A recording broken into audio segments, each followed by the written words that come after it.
Olá, galera! De volta aqui com o nosso tiro rápido para o exame da OAB. Vamos analisar agora mais alguns temas a respeito do direito penal, da matéria de direito penal, que eu entendo que possam ser relevantes no exame de ordem. Coloca na tela, por favor. Comunicabilidade das circunstâncias, no que se refere ao concurso de pessoas. Galera, como eu falei antes, se eu quiser falar tudo que eu tenho para falar a respeito de cada um desses temas, eu vou precisar de umas 10 aulas de meia hora para falar de cada um deles. Entretanto, isso não é possível. A gente não tem esse tempo. Tem que ser rápido. Então vamos lá. Comunicabilidade das circunstâncias. Galera, em regra, as circunstâncias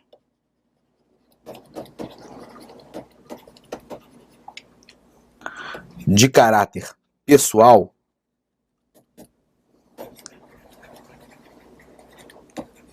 não se comunicam.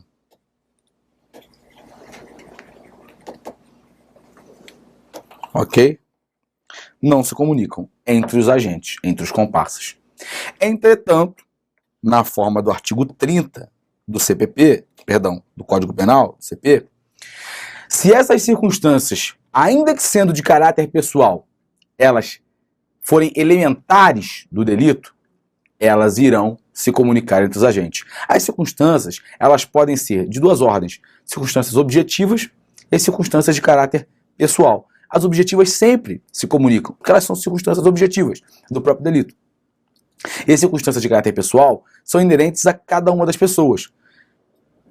Entretanto, embora as circunstâncias de caráter pessoal não se comuniquem entre os agentes, é possível que haja a comunicação dessa circunstância de caráter pessoal para os demais agentes que não possuem essa circunstância, essa característica, desde que seja uma elementar do delito. O que é uma elementar? É uma circunstância indispensável para a caracterização do tipo penal. Perfeito, galera? O exemplo clássico do clássico que se dá a respeito disso, e embora seja o exemplo clássico do clássico a respeito disso, nego erra, né? O exemplo clássico que se dá disso é o do crime de peculato, por exemplo, que exige uma condição de caráter pessoal do agente, que é a condição de funcionário público. Essa condição é uma condição pessoal. Logo, se duas pessoas em conluio, em concurso de agentes, resolvem praticar peculato, em regra, em tese, aquela condição pessoal de funcionário público não iria se comunicar com o outro agente, pela regra geral, porque é uma circunstância pessoal. Entretanto, galera, é uma circunstância pessoal que é uma elementar do delito, é uma elementar do delito de peculato. Se o camarada não for funcionário público, não há que se falar em peculato, deixa de ser peculato. E sendo uma elementar do delito, sendo uma elementar do tipo penal de peculato, essa circunstância de caráter pessoal vai se comunicar com os demais agentes. E exige-se, para isso, que além de ser uma elementar, que os demais agentes tenham conhecimento da existência dessa circunstância. Ok, galera? Por quê? Porque se o outro agente que não possui circunstância não sabia que o seu comparsa possuía circunstância, ele vai estar sendo punido de maneira objetiva. E o direito penal brasileiro rechaça a responsabilização objetiva. Imagine a situação de duas pessoas que, em conluio, decidem praticar o delito de peculato furto. Entrar numa repartição pública e furtar 2 ou 3 computadores. Imagine que uma delas é funcionária pública e está se valendo dessa condição, das facilidades que essa condição lhe proporciona para praticar o delito. Se o comparsa conhece essa condição de funcionário público do seu comparsa, do outro agente, ele pode responder junto com ele pelo peculato, em concurso de agentes. Agora você imagina se o comparsa não conhece muito bem o seu parceiro de empreitada criminosa, não sabe que ele é funcionário público, tampouco que ele está se valendo dessa condição para subtrair os computadores, e acredita que eles vão entrar lá dentro para fazer um furto, para praticar um furto. Ele simplesmente vai, vou entrar lá junto com meu amigo aqui, vou furtar 2 computadores e vou embora. Ele acha que está praticando um furto. Por quê? Porque ele não sabe que o comparsa dele é funcionário público e está se valendo dessa condição. E que, portanto, o crime seria de peculato. Como é que você vai poder punir esse camarada por peculato se nem passava pela cabeça dele essa condição? Ele não pode responder por peculato. Isso seria responsabilização penal objetiva, que é absolutamente vedada, galera. Perfeito? Isso é o que eu acho de mais relevante a respeito desse tema. Beleza, galera?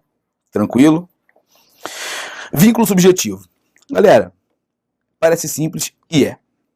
O vínculo subjetivo é o liame, né?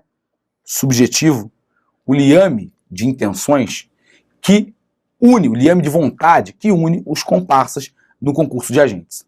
Ele é absolutamente indispensável. Por quê? Se não houver vínculo subjetivo, não há que se falar em concurso de pessoas, não há que se falar em coautoria, por exemplo. Você poderia, no máximo, falar em autoria colateral. Há um exemplo clássico também, e que costuma cair, inclusive, de duas pessoas que, querendo matar um inimigo em comum, desferem contra eles, contra esse inimigo comum, projéteis de arma de fogo. A perícia não consegue, o camarada venha morrer, a perícia não consegue identificar qual foi a bala que levou a óbito o inimigo em comum dos dois agentes. Nesse caso, como é que fica a punição dos infratores? Nesse caso, depende. Eles estavam em conluio? Eles estavam em concurso de agentes? Combinaram, olha, vamos matar aquele camarada, aquele safado sem vergonha? Vamos. Cada um fica aí num canto e quando o cara passar, a gente mete bala. Estavam em conluio? Se estavam em conluio, é irrelevante saber qual foi a bala, qual foi o projétil, de qual arma saiu o projétil que levou o camarada a óbito. Ambos respondem por homicídio doloso consumado. Por quê? Por uma questão muito simples. Foi um dos dois que matou. Isso está provado. Não se sabe quem. Mas independentemente de onde tenha saído a bala, eles estavam em conluio. Então, respondem pelo mesmo delito. Até aí tudo bem. Agora, se não havia vínculo subjetivo entre eles, se não havia liame subjetivo, se eles não estavam em conluio para matar o camarada, e por acaso resolveram no mesmo dia e na mesma hora matar a mesma pessoa, não havia nenhum tipo de ajuste prévio entre eles, nesse caso, ambos respondem por homicídio tentado. Ninguém responde por homicídio consumado. Por quê? Ora, eles não estão em conluio. Logo, não há que se falar em imputar a um a prática do crime de outro. As condutas são separadas. Não há como provar quem foi que matou. Não há. E se não há como provar quem foi que matou, ambos vão responder por homicídio na modalidade tentada. Porque você não pode imputar a um o crime consumado e a outro tentado. Primeiro, por uma razão muito simples. Você não sabe quem foi que praticou o delito. E também não pode aplicar o delito consumado aos dois. Por quê? Porque aquele que não foi o que efetivamente matou, estaria sendo punido pela conduta de uma outra pessoa, com a qual ele não possui nenhum vínculo subjetivo, com a qual ele não agiu em concurso de agentes. Perfeito, galera? Portanto, há que se ter o vínculo subjetivo para a caracterização do concurso de pessoas. Galera, tem muita coisa para falar, mas o tempo é curto e eu quero falar de outros temas. Vamos para frente. Coloca na tela, por favor. Concurso de crimes. Concurso material benéfico. Professor, o que é isso? Não faço a menor ideia.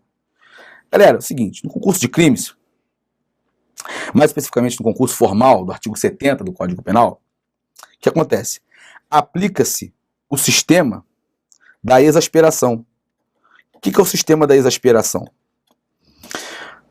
A pluralidade de crimes. Então o que você faz? Você pega a pena de um deles, se idênticas, ou a do mais grave, se diversas, e aplica sobre essa pena um percentual de exasperação, um percentual de aumento.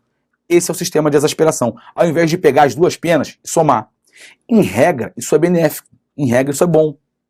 Perfeito? Até aí tudo bem. Entretanto, pode acontecer de esse sistema de exasperação, que foi feito para beneficiar, para ajudar, porque entende-se que aquela conduta é menos reprovável do que praticar os dois crimes isoladamente, pode acontecer de, naquele caso concreto, o sistema da exasperação ser mais gravoso. E sendo mais gravoso, você não aplica o sistema da exasperação, você aplica o sistema do cúmulo material, que é a regra geral. Dois crimes, duas penas isoladas que vão se somar. Ponto. Mas nesse caso não haveria o sistema de exasperação, que só não será aplicado porque ele é prejudicial, porque o sistema do cúmulo material consegue ainda assim ser mais benéfico.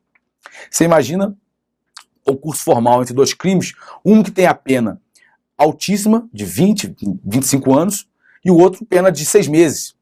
Ora, se você aplica um percentual aí de 1/6 sobre os 20 anos do crime mais grave, você vai estar colocando 20 anos mais 2 anos, né? 4 anos, 3 anos e pouco, por aí. Vai estar colocando um percentual alto. Vou colocar simples, né? 18 anos, tá? Para facilitar minha conta, porque eu não sou matemático. 18 anos de pena o camarada vai levar pelo crime mais grave.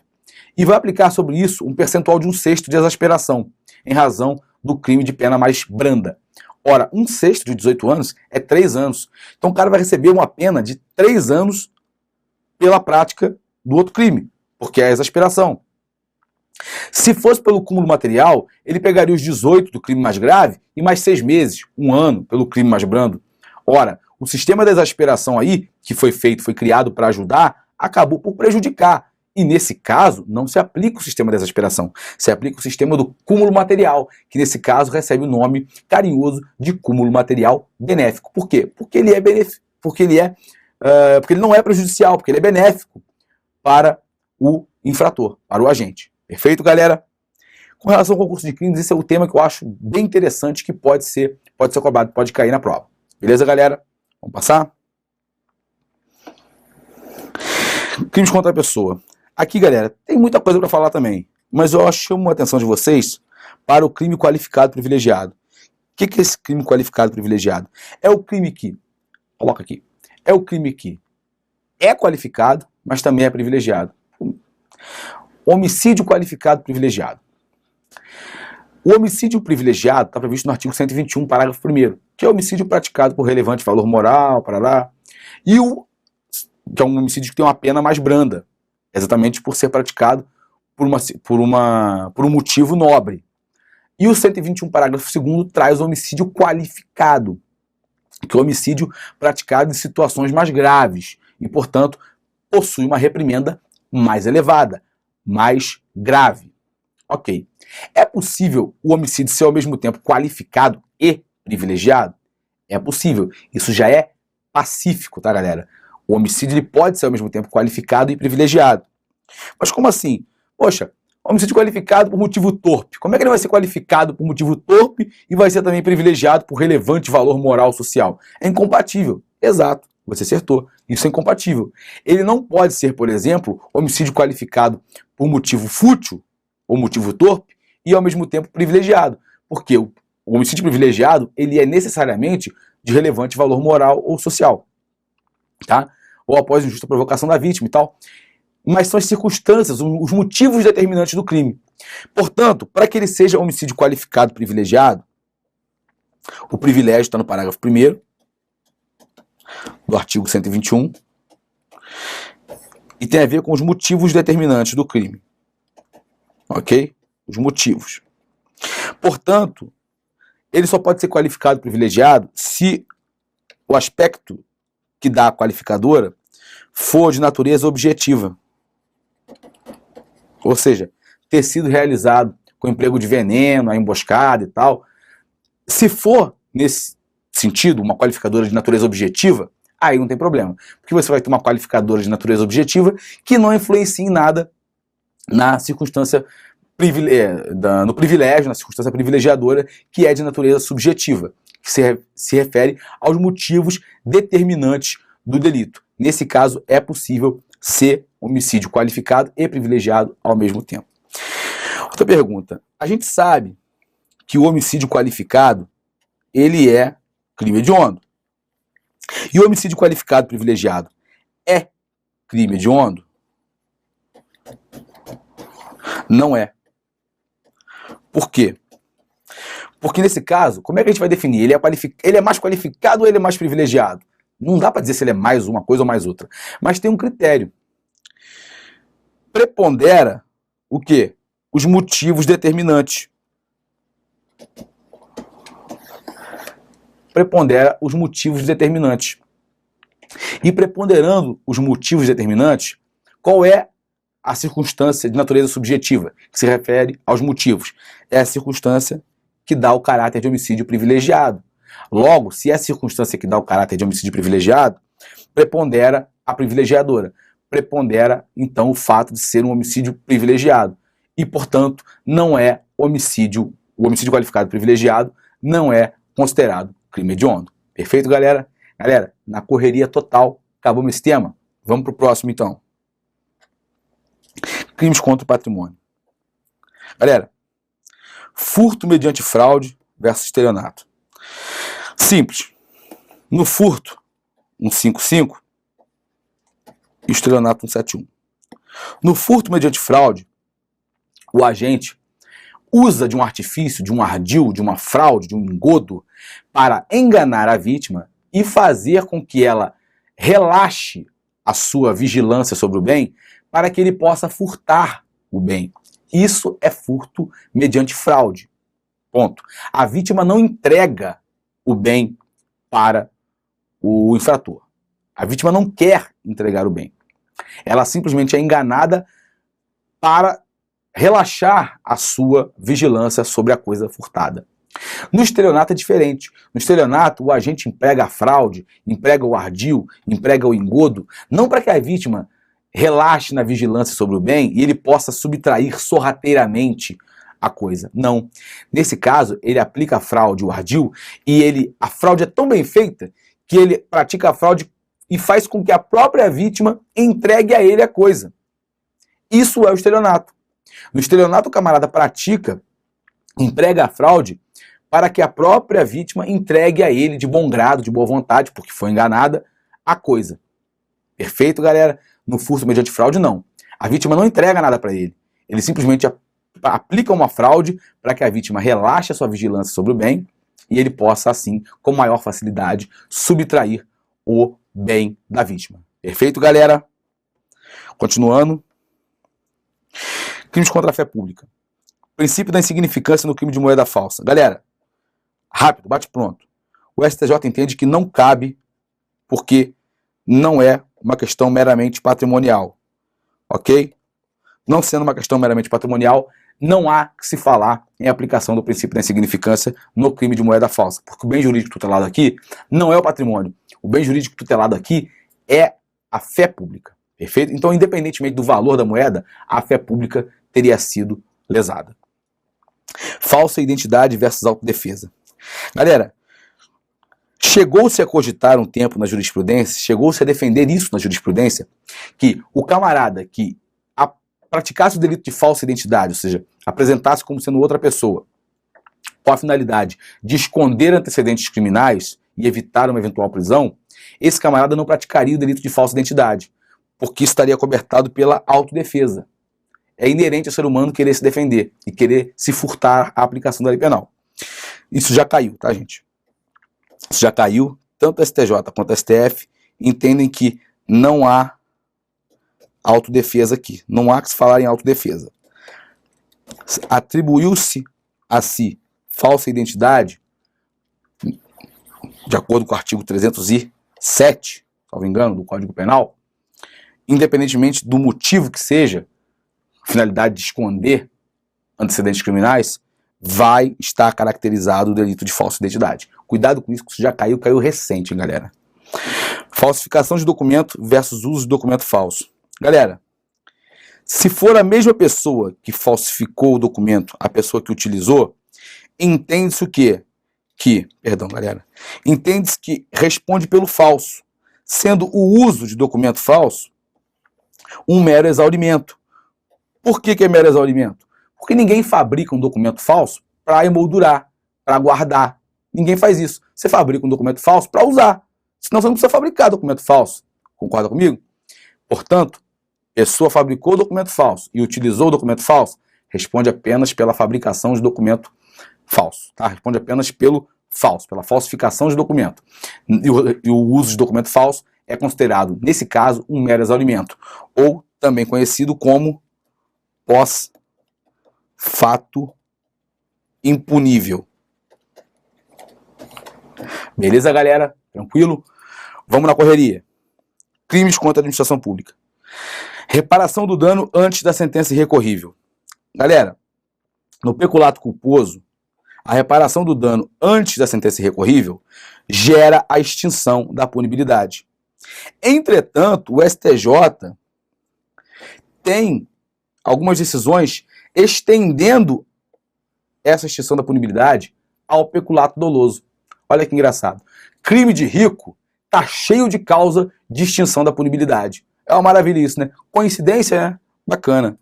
Então, interessante isso, guardem isso. Há decisões no STJ aplicando ao peculato doloso a causa de extinção da punibilidade da reparação do dano antes da sentença irrecorrível. Beleza, galera? Então, cuidado com isso aí, que isso é uma matéria interessante. Galera, descaminho. Pagamento do tributo antes do recebimento da denúncia. O STF entende que é causa da extinção da punibilidade. Ok? O STF defende isso.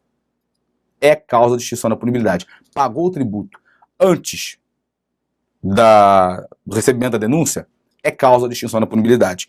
Mas aí é um pequeno confronto com o STJ, que diz não. Meu amigo, não quero saber. Não há que se falar nesse caso em extinção da punibilidade pelo pagamento do tributo antes do recebimento da denúncia. Aqui há um choque entre STF e STJ. Perfeito, galera? Mas recomendo que, na hora da prova, fiquem com a posição do STF. Beleza, galera? Tranquilo? Galera, correria total, né? Eu sei que é complicado, eu sei que é puxado, eu sei que eu falo rápido pra caramba, eu sei de tudo isso, mas é por uma boa causa. A gente está aqui nessa empreitada rumo à tão sonhada aprovação, rumo à tão sonhada vermelhinha. Galera, espero que tenha sido útil para vocês esse tiro rápido. E outra, espero vocês no nosso curso para a segunda fase de penal, é claro. Não vão me fazer outra coisa, hein? Pelo amor de Deus. Vem aqui que o penal é que manda. Beleza, galera? Tranquilo? Um abraço, meus amigos. Bons estudos.